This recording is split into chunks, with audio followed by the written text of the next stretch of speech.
Namaskar, I am Shion. I welcome you to the Bread of Life. Let us look to the Holy Bible. Deuteronomy chapter 30 verse 1 to 20.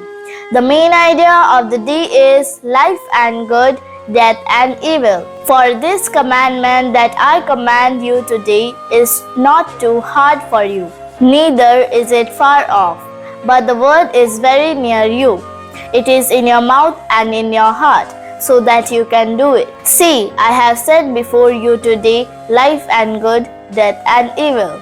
If you obey the commandments of the Lord your God that I command you today, by loving the Lord your God, by walking in His ways, and by keeping His commandments, and His statutes, and His rules, then you shall live and multiply.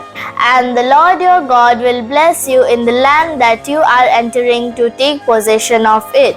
But if your heart turns away, and you will not hear, but are drawn away to worship other gods and serve them, I declare to you today that you shall surely perish.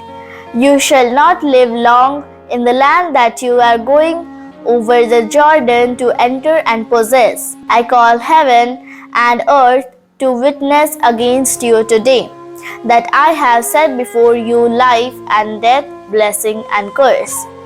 Therefore, choose life that you and your offspring may live. Let's understand the word of God. Moses taught the Israelites about two different paths they could take.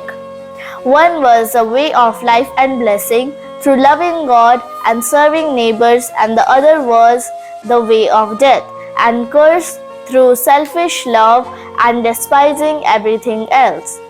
Which way should the people of God choose? We face moments of choices every day. We could choose to pray to God with all our hearts, or we could choose our own ways. We could choose to help friends in need, or we could choose to ignore them. Let us consider and make choices that would please God. May the Lord bless us with this holy word. Let's pray and practice. Dear God, thank you for your beautiful words. Please help us to make right choices that would please you. In Jesus' name I pray. Amen.